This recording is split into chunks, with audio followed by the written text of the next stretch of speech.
Laux, David Keplinger, and Gary Levins. Also, tonight's event is in proud sponsorship with the Washington Literacy Center. I'll be introducing tonight's readers and letting you know that all three of their books are available for purchase at Politics and Prose. So first we have Kim Anitzio, whose eighth poetry collection is Now We're Getting Somewhere. She's also published 2 novels, 2 short story collections, and 2 books on writing poetry, The Poet's Companion and Ordinary Genius, A Guide for the Poet Within. Her work has been recognized with a Guggenheim Fellowship, 2 NEA Fellowships, 2 Pushcart Prizes, and has been translated into several languages. She lives in Oakland, California. David Keplinger is the author of 7 poetry books, most recently Another City, which was awarded the 2019 UNT Rilke Prize, and The World to Come, which is coming out in 2021. In 2020, he was selected for the Emily Dickinson Award from the Poetry Society of America. He's also the winner of the Colorado Book Award, the T.S. Eliot Prize, 2 fellowships from the National Endowment of the Arts, and the Cavafy Prize from the Poetry International. He teaches at American University in Washington, D.C. Third, we also have with us tonight Gary Levins, whose 4th book, Original Grace, is in the Snake Quartet, and is his 8th collection of poetry. Gary's worked many jobs, including hard labor outdoors, to underwrite his life as a poet, but the one dearest to his heart is planting over 500,000 trees in the logged-off high-elevation forests of the Pacific Northwest. He attended the undergraduate poetry workshop at the University of Iowa with many notable individuals, including John Berryman, Donald Justice, Marvin Bell, and Norman Dubie. He now teaches yoga at Tender Paws Yoga Studio. When jointly with his wife, they live in Port Townsend, Washington. At any point in tonight's event, you're welcome to make use of our question and answer platform. We'll be handling all of those questions at the end of our reading for tonight. You can also see in our chat function links to purchase all of the books. We're going to be starting tonight's reading with David, and he will be introducing our next reader. All right, David, whenever you're ready. Thanks, Aisha. It's such a pleasure to be here with everyone, and especially to read with Kim and Gary. It's such an honor. I want to dedicate tonight's reading to my friend and colleague at AU who passed recently, Venus Thrash, an incredible poet whose work has been passed around this past week in the DC communities, and a wonderful person. So this reading is dedicated to her memory. I'm going to start with a poem from Another City. It's called Every Angel is Terrifying. There was the time one of the younger deer stepped into the hedges of the house that we called Homewood, and through an open window, he lowered the shale-colored muscular shoulders. His eyes met my eyes and pushed halfway through. I thought it was to see who was alive in here, or to offer some encouragement with his aware, impassive face. May I stay heavy on his mind, I found myself requesting. May part of me remain behind these eyes, but it did not. The herd continued down their unmown road, and the deer at the window broke his gaze and turned and followed them. This was the start of some new work for me. It was the fall. I had been trying to untangle all my questions. I wished that I was not myself. I never saw the angel after that. Time passed, nor did the herd return.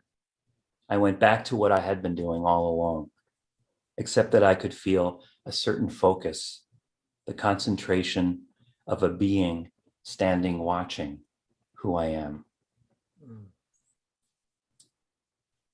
Last year, around this time, this book, The Long Answer, came out. It's a selected poems that also has some new poems at the end in a part called On Three. So I'll read a couple of those. This is called Sonnet. And there's an epigraph from Catherine of Siena. You are that which is not. The stork has gone. Here's the nest. It teeters on the station tower like a satellite dish encircled in grass or tiny bits of hair over and over, or yarn around a pair of unseen hands. Old transmissions have come to a hush. The air is static whirl. The road wends. I wonder at this gat, this bulrush basket, mouth in waiting for its tooth. The stork was here. Here is the nest. Praise the giving way, the taking wing. Praise the singing bowl after the song. Praise who cast from such delicate bronze an absence. And then one more from this collection. This is the final poem of the book and the title poem as well. It's called The Long Answer. And this is kind of a DC poem. It's now so late, the two men seated in the middle of the frozen escalator on Connecticut Avenue, underground, can take their time to weld the one thing to another thing, anonymous and slow. Their heads almost touch. The sun surface flash of the rod is not to be gazed into. In their masks, they resemble the gods at Easter Island. As under the stairs, I see a small hatch has been opened where the guts of the moving treadmill are exposed. They say nothing to each other. They stare down at the work of making things work. They will not even show their surprise when the slats, one folding out of the next, begin to rise at steps that they will open to us, that we will ride into the dome of summer, like the answer to a question so old, no one can say what was asked in the first place, and which leaves us on the tip of night's tongue, sleepy and arriving in waves of heat, with only each other on Connecticut Avenue, come out from underground. So last month, this collection, which is a collection of prose poems, The World to Come, was published, and I'll just read two poems from that and then pass the mic along. This is a book about the work of becoming visible in the world and then the even harder work of becoming invisible. Fox. I count my blessings like the fox does. I skulk like the stoles of my grandmother.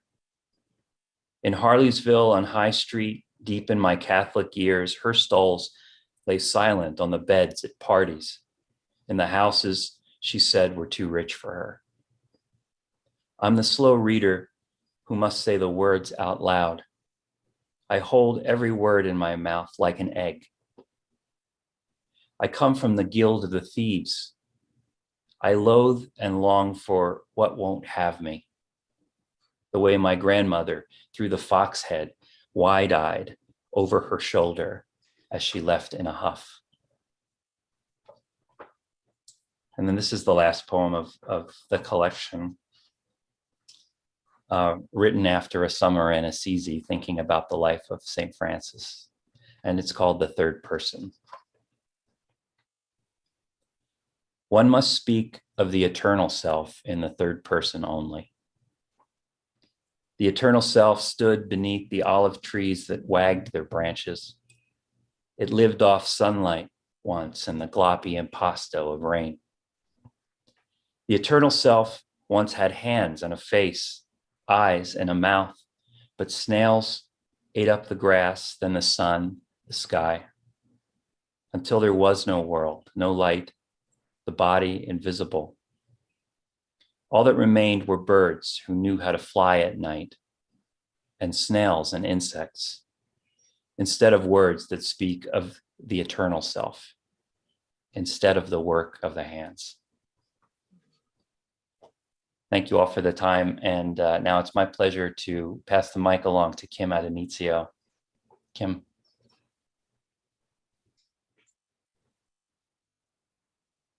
I was muted. Thank you, David. That's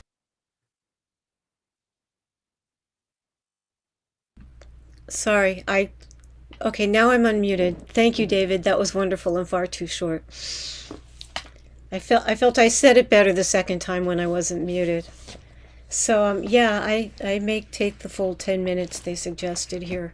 Um, but I'm going to read from a new collection called Now We're Getting Somewhere, that just came out in March. So all the readings have been virtual, which is what it is. So the first poem in the book is called Night in the Castle. And you talked about Assisi, David, and yeah, this is an Italy poem also. Night in the Castle.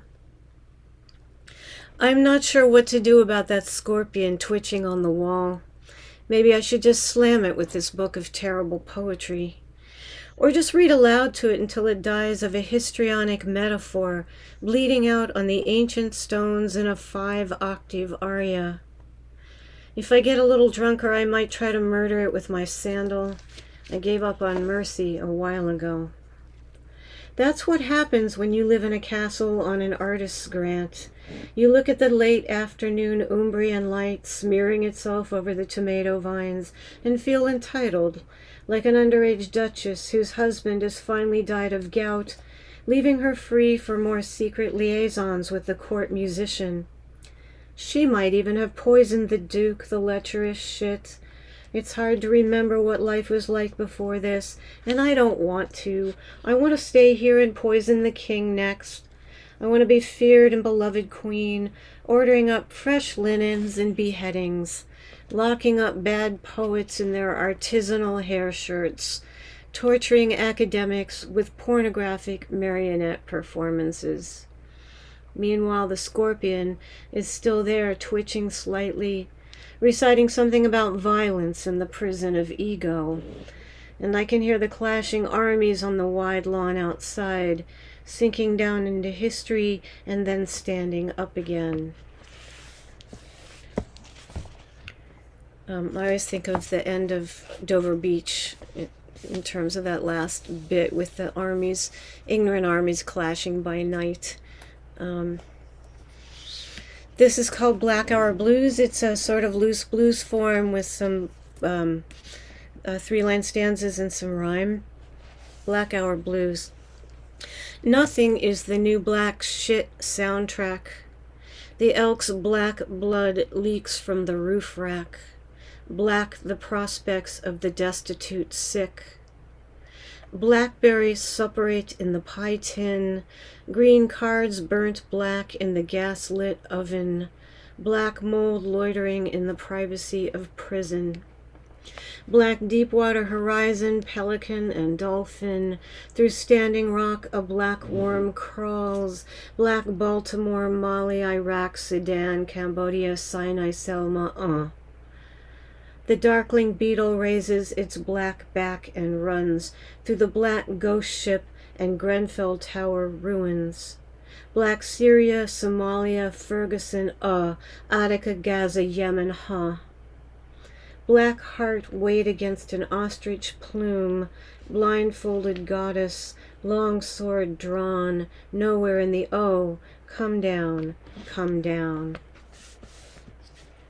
That's one of those poems that sort of partakes of, I've noticed a lot of protest poems really name things, which I think is so interesting, as we are poets and we're busy trying to name things we can't name, like emotions and things in the world, and naming seems to be very much a part of that. So obviously there are a lot of references in there to various kinds of not only racial blackness, but all sorts of other meanings that black has. And the ghost ship was a place in Oakland where they had substandard electrical wiring, and a lot of young artists were living there because it was cheap, and the landlords didn't pay attention and the city didn't pay attention, and then it burned and killed a lot of creative young people. So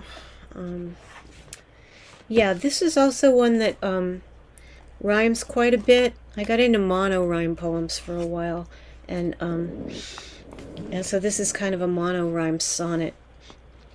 High desert, New Mexico. Temple of the rattlesnake's religion. Deluge and heat surge. Crush of the atoms rupture. Night blackens like a violin, and bright flower falls from the kitchens of heaven. This is where the seams begin to loosen, where you can walk for miles in any direction.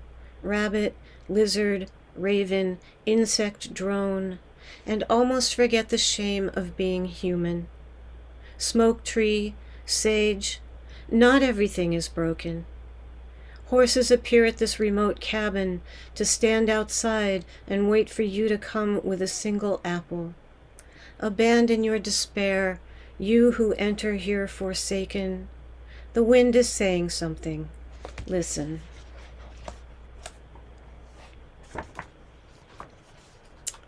And this is where the title of the book comes from.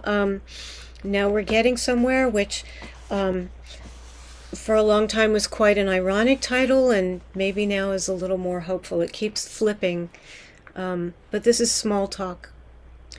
Let's skip it and get straight to the rabid dog at hand. This is some weather we're cowering from. Would you please touch my face like a blind person? I feel like a giraffe in a parking garage.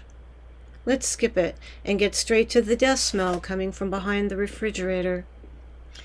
Can I offer you something more subtly evocative of the underlying theme of your life story? How many self-important wounds do you have? Everything you say is tiresome.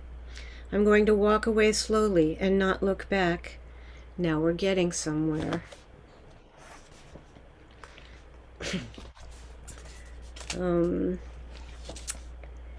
Yeah, this is called Archive of Recent Uncomfortable Emotions.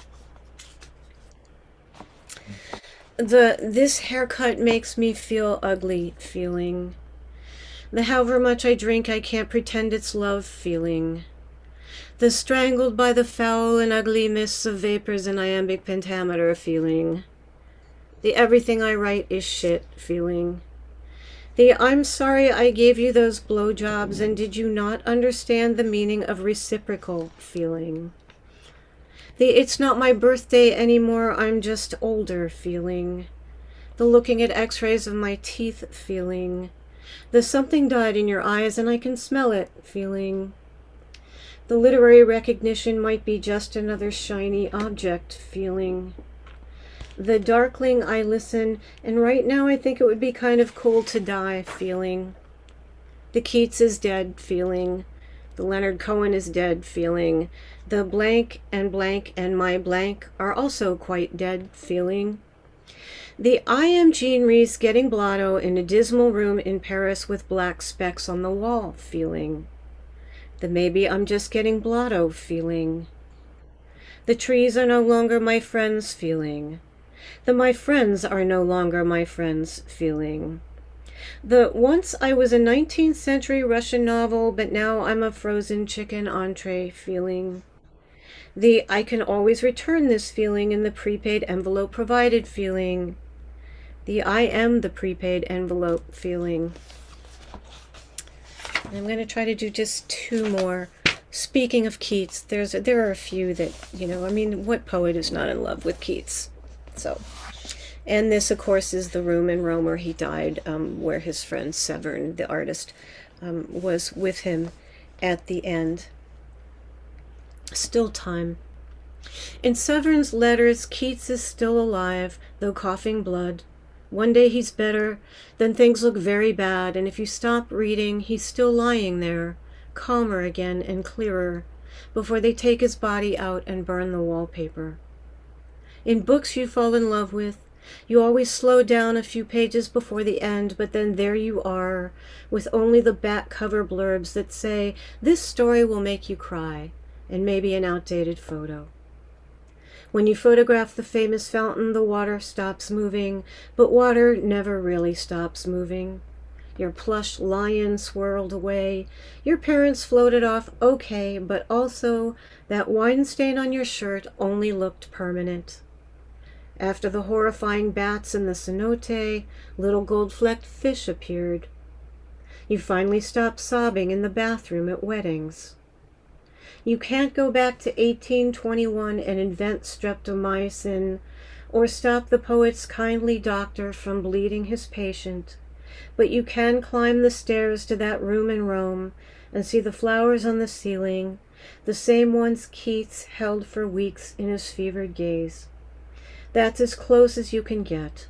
Go home. Your miserable bitch of a neighbor is gone, carried out, and never to return. Sort of a silver lining poem. There's another one in this book called I Can't Stop Loving You, John Keats, but in the interest of time, I'm just going to go to the final poem in this book, which is called Stay. It's for anyone who's ever gotten within a mile of hurting themselves badly. So your device has a low battery and seems to drain faster each day. Maybe you should double your medication. You might feel queasy, but also as if the spatula flattening you to the fry pan has lifted a little.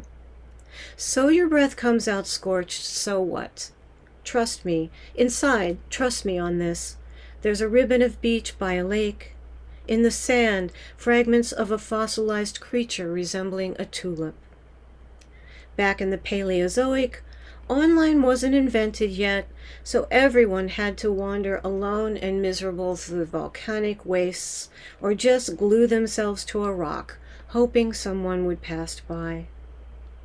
Now you can sob to an image of your friend a continent away and be consoled. Please wait for the transmissions, however faint. Listen. When a stranger steps into the elevator with a bouquet of white roses not meant for you, they're meant for you. Yeah. And our next reader is Gary Levins.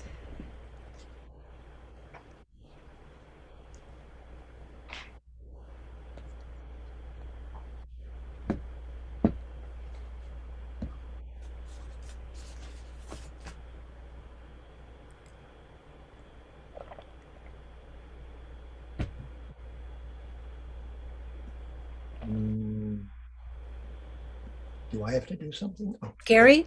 Okay, here I am. I think we're going to force you to read. Boy, what an honor for me to be reading with Kim and David, whose works I've loved ever since I was introduced to them a number of years ago. I won't say how many. And also to be invited by Politics and Prose, which is the premier bookstore in the country, and happens to also be my hometown, Washington, D.C. Me too. Right on. I'm going to start with an excerpt from a long 100-page poem from my book called Dia de los Muertos, about the time many times I went down for the Day of the Dead ceremony in Oaxaca, and especially when I tried to time it so that I could also be there for when the turtles came ashore. And the whole book is about, on one level, the migration of the turtles back to their home. The hawksbill, the olive ridley, the green and leatherback, the movement of tides, the shifting of spectrums from horizons constantly reshaped by the efforts to reach them, the tangible bite of shark or harpoon, the frets of the guitar worn down by the fingers over the years, the sorrow in the song, the waves, always the waves, drawing the fingers down the neck where the muscle is sweet and difficult, the intimation of land beneath the shell, the pulse in the sack, the hard eggs in the basket, the doe in the forest straining as blood drips on needles, the fawn, the coyotes waiting, the end of the light called night, within which owls patrol the perimeter of a frame around a world in which chaos mingles with each heartbeat to produce mountains, and the rocks falling on the villages nudged by shadows too unreal to filter through pain or to materialize in a human touch.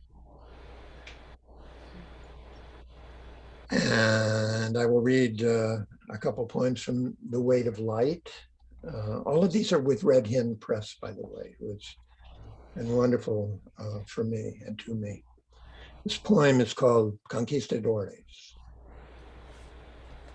Sitting on his horse, overlooking the siege of New York City, the barbarian commander signals with tentacles at the catapults to launch huge boulders at the institution of high finance.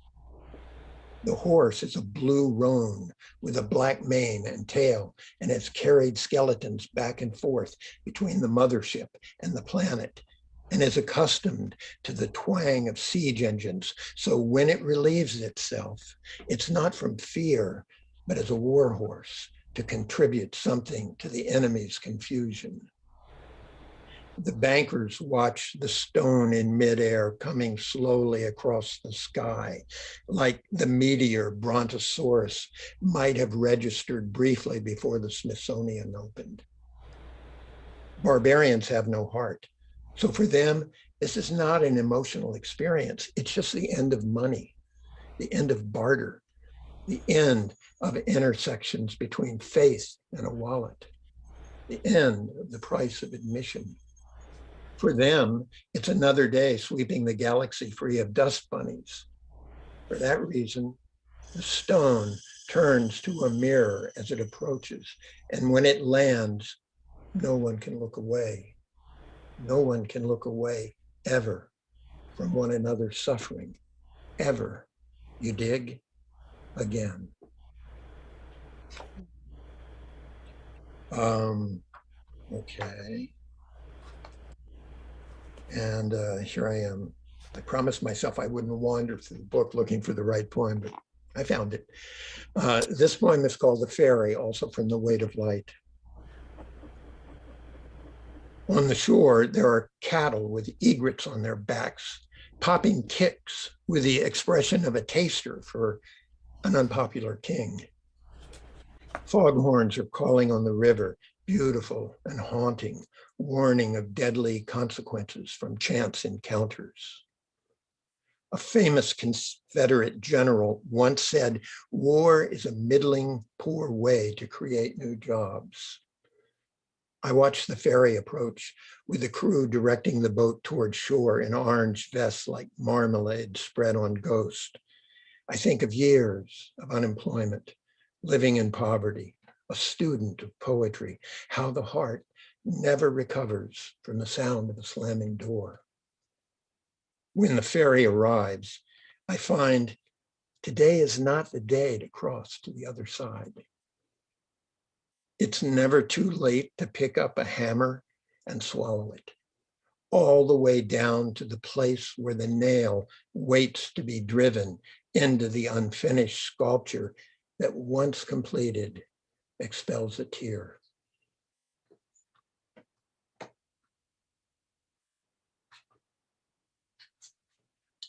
And the last poem from The Weight of Light called Misunderstood. I get up every day, stepping one foot, then another out of bed, as if walking into the cargo hold of a ship bound for exotic jungles on coast where a rival makes the coconuts fall with a sound like boxers working a heavy bag. When daylight is too bright, the curtain comes down automatically, wired to a synapse in the brain that feels safe in a darkened room, with pillows and unconsidered possibilities outside the door, like coal beside a railroad track. What is so disturbing about an invisible body singing an audible song? And then from my newest book, Original Grace, again from Red Hen, and the fourth book in the Snake Quartet.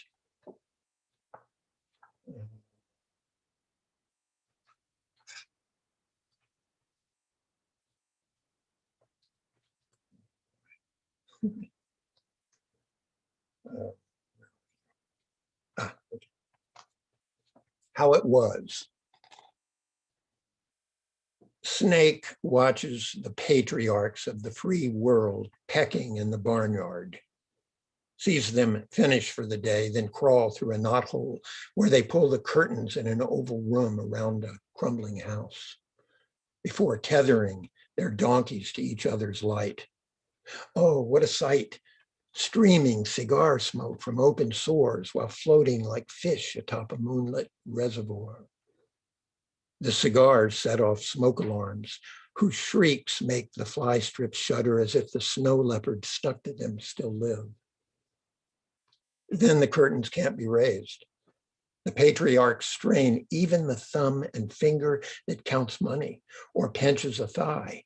But still, the ambient light is insufficient to illuminate the exit doors, so they panic into one another's arms, where they continue to copulate on the bed they made. And this poem is called Longevity. Snake, be old. No, that ain't right. Snake's too old to be old. Old got a feeling of time passing, and time done stopped far as Snake's concerned. She don't need to run away or hide in dreams. She crawled 1 billion years past old Mr. Death, busy silencing a mobile instrument. She watches death limp away into the attending silhouettes, wiping wet hands on its apron. In the air above holes in the ground, doves carrying messages of permanence between conquered tongues. Death says, I'm so sorry, Snake. I never meant to hurt those people. I just wanted to stop them from hurting themselves. And lastly,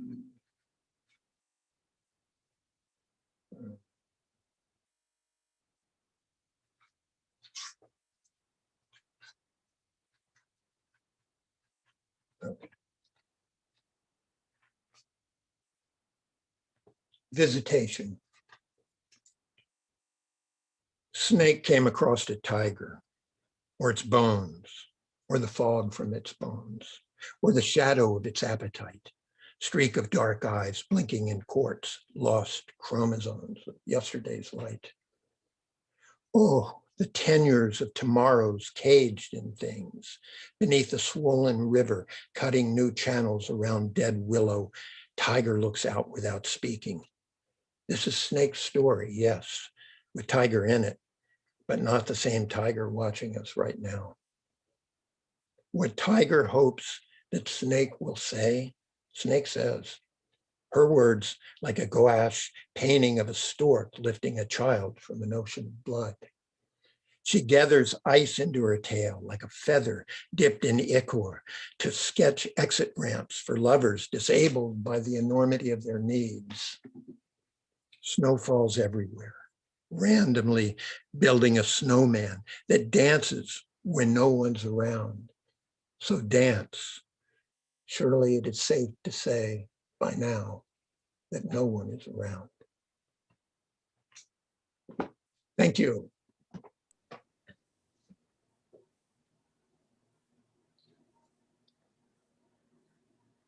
All right, thank you so much to all of you. We do have some questions up in our Q&A feature. For anyone still listening, you're still welcome to post a question, but I'm going to go ahead and start reading them off. It looks like this is a good one for all of you from Anonymous. What inspired your latest poetry collection and its title? So each of you have a collection that's recently come out with us, and its links are posted in our chat feature to purchase from Politics and Prose. But whoever would like to take it off.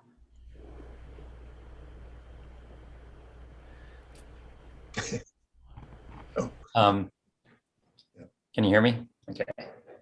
Yeah, my title shares its name with a Netflix movie. This happened to me once before. My second book came out, and in the same month that it came out, a film was released by the same title. It has nothing to do with the movie, and it's The World to Come. It's an old phrase. The world to come in this book is it's mentioned in a poem that takes place in August of 1969. And within 3 weeks in that month, the place 3 weeks before, at the end of July, the eagle touched down on the moon. And there's a boy watching an interview with Charles Manson on television, and the microphone sort of like sets down on his forehead as if it were the eagle. And the television it's one of those old televisions where, you know, you can have two channels that are kind of appearing at the same time. So there's this double picture with the eagle landing and the microphone landing on Manson's forehead. And it kind of captures the spirit of the book. There's a world to come that is full of unimaginable technological and philosophically evolutionary ideas that are just on the edge of arriving. And then there's also this world to come, which is completely unimaginable in the sense that Manson was, completely unreachable, a sense of great distance between people. So the poems explore that a little bit. And it also looks at the environmental damage that is yet to come from a surrealistic angle. Yeah. What about you all? Well, I think I said a little bit about where mine came from, the end of that particular poem. For a long time, I had the title Rag and Echo, but it required the story behind it to really resonate, which was a story another poet told me about talking to an older woman poet and giving her a compliment, and she said, "Oh, my darling, I'm but a rag and an echo." And I thought that was such a wonderful story, but the phrase itself doesn't really quite. I was thinking about the world in terms of rag and an echo, but ultimately I just went with a title that felt more inviting and seemed to fit the material as the book was developing a little more, that also sort of had a larger resonance with the world. So it's not about just this tiresome person that the speaker is talking to, but also the world itself, and sort of trying to make some progress in the world. And so it just felt particularly resonant to me. Yeah, and for me, the whole Snake Quartet evolved out of a dream in which we're inundated with remarkably accurate and unfortunately grim headlines about the future of our planet and our cultures, and yeah, there's some uplifting messages entwined in there, but there's a lot of grief and sorrow. And as somebody who, and like all poets do, witnesses this in terms of my work, I was having trouble sleeping, and I fell into this sort of marginal dream in which the whole first snake poem appeared. And I got up and I wrote it down. It was in Bristol Bay, an earlier book of mine.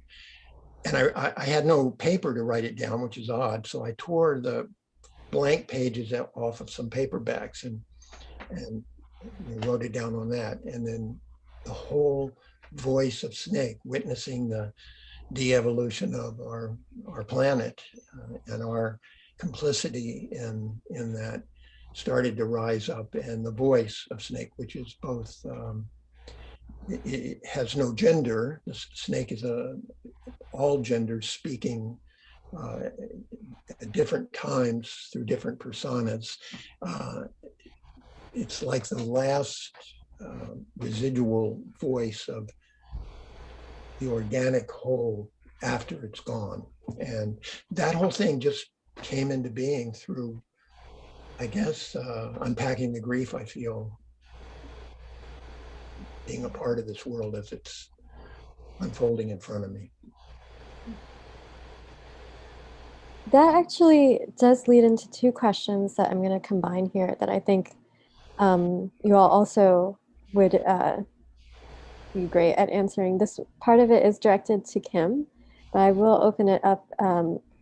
Barrington Gordon and Yasmin both asked about like the place of political rhetoric and protest in poetry. And Kim, you had mentioned a lot about naming in poems. So how are you all kind of addressing this in your poems or in the ones that you've read today? Have you been noticing it more like applicable to emotions or structures, as Yasmin asks?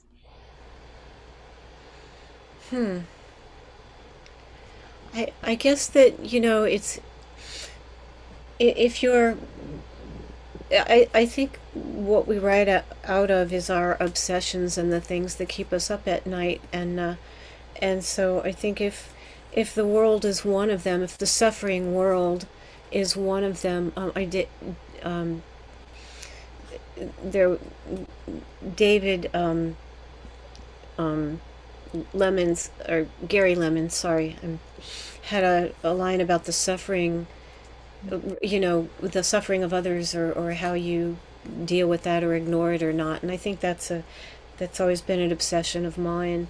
And I think it's just something that kind of comes into the poems. I don't know. I don't set out to write anything political. I don't know if someone does, and I don't know if that's going to be a successful poem if it has a political agenda attached to it. But I think maybe it's just the human agenda, and then you begin to see how relationships between people and power structures come into that, and you find your own way in. I Right. think that's the thing, is that it comes through something internal rather than trying to graft on some sort of consciousness or awareness that you may or may not have. So I don't know if that's a real answer.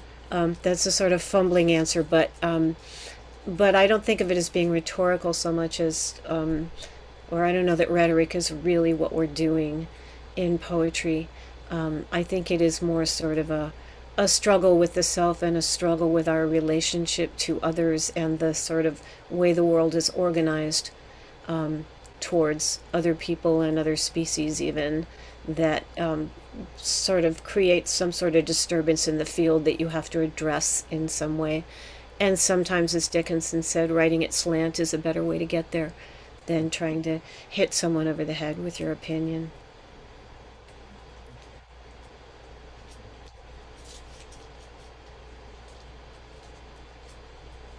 Yeah, I completely agree with that. I can't ever remember starting out to write a political poem. Whatever came into the poem happened in the moment, and it was filtered through, my life and my participation in the world.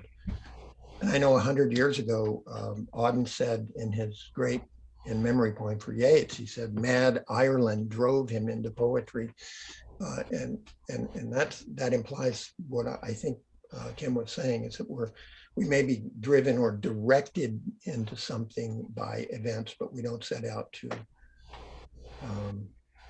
with an agenda. I don't, at least. It sounds like you don't either. Yeah, I couldn't agree more with both, and there's not much more that I can add.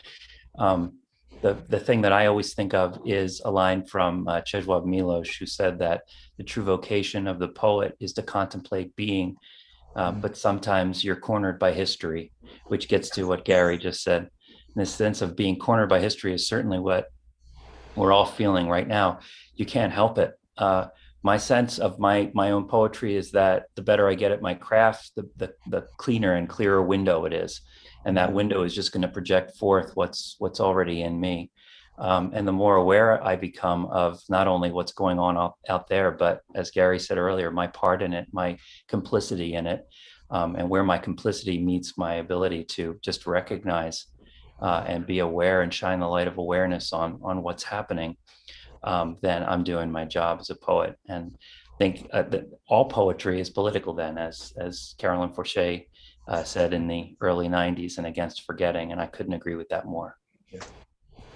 And they've been killing the poets in Myanmar right now, which is some indication of what poetry means to other cultures that really recognize something in poetry and in the arts and in intelligence that is dangerous to fascism and authoritarian governments. Something that here we we don't see much of because, who cares about poetry? In America, it just has a very different place and it's got a sort of marginal place. But in other countries where the poets are really, where people are really aware of what the poets are saying and the poets are talking about the things that matter, they're very much in danger. So I think we're both fortunate and unfortunate in that way.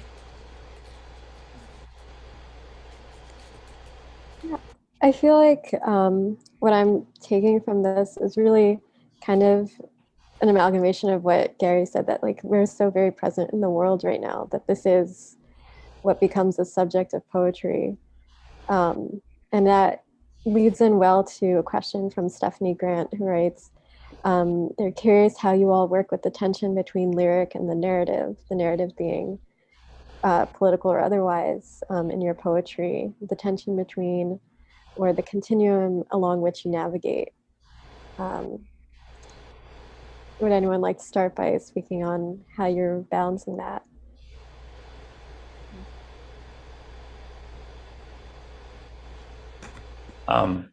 Well, first, hello to Stephanie. Stephanie is the director of our MFA program in creative writing at AU and a dear friend of mine. I think of narrative as time and the lyric as timelessness, a sense of repetition that's circular. And so there are some poems that belong in time, just like in the Divine Comedy, purgatory is in time, but hell and paradise are in timelessness. So some poems belong in time. They have a story that has to move through time. Language moves through time. It takes you time to get from the beginning of a sentence to the end of the sentence. And so sometimes it's necessary. The lyric lifts you out of that into a transcendent place where the repetition is the main mode of communicating, the sentiment. So it changes. I think that strict traditional forms tend to use the lyric outside of the epic, and so when you find yourself drawn to those traditional forms, you also find yourself drawn to sentiments that lend themselves to that transcendent realm, like love and the idea of death or what lies beyond death. But I use both. Yeah, I think that's a great comment about time and timelessness.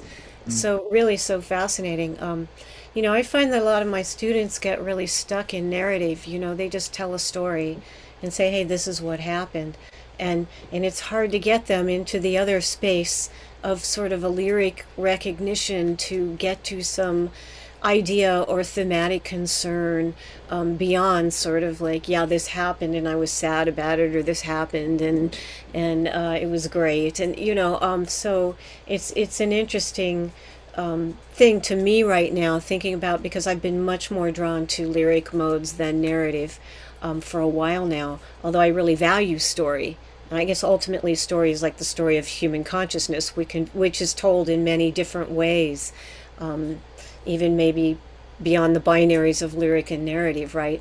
But also just like how do you encourage that thinking that is more like a flower raying out from some maybe central concern than the sort of this happened and then this, because I think people sometimes get stuck on one level and aren't really able to move from that. So I think a lot about strategies like, adopting different modes, like, taking the structure of something else, whether that's a menu or a, or a litany from the Bible or whatever, and kind of torquing it in some other direction, to use a different structure, or just or even list poems and anaphora as a way to move like in different directions and pull in a lot of things from awareness and consciousness beyond sort of the very literal this happened. And of course both of those things intermix in most pieces of writing, but I think a lot about how do you get to that? What are the ways to really encourage that kind of writing and thinking in someone who's, really attached to only one mode. Yeah, I agree with both of you. Beautifully said.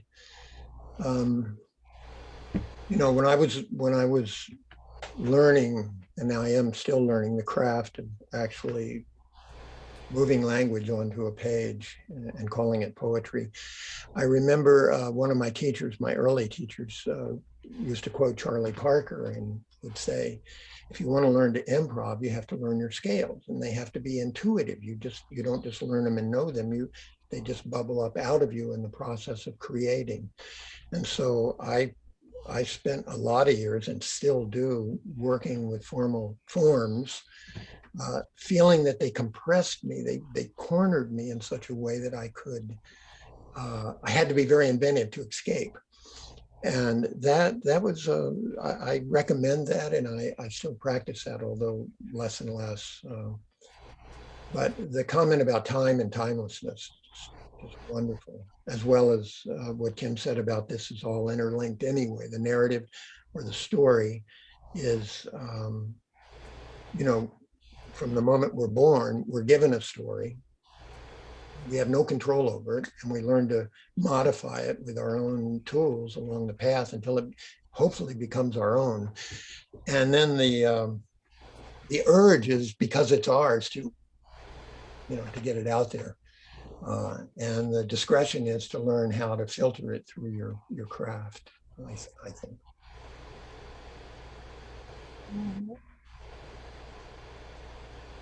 Okay. Let me see. Is there another question? We are running towards the end of time, and I always like to ask the last question, which is a favorite of mine. And just to get a sense from each of you, who are you all reading right now, or what are you reading? Well, I can start. I mostly didn't read during COVID. I was unable to read except the news, mostly, and but now I've pulled off my shelf a book that I had started years ago. It's called The Language of Vision, Jamaica Highwater, and it's really about art and the sacred, and he does it through the tarot. So each chapter takes a look at the symbolism of a tarot card, and then he sort of goes into a discussion of like art in society and our relationship to magic and reality. And I thought that's just the book I need right now to sort of get back to something real. And I've had a lot of change in my life recently, a lot of transition, and I'm just trying to get centered again. And I as I was moving my books, I came across this one and just sort of sat down and started reading it and thought, this is the book I need right now to read to sort of recenter myself. So Jamaica Highwater, the Language of Vision.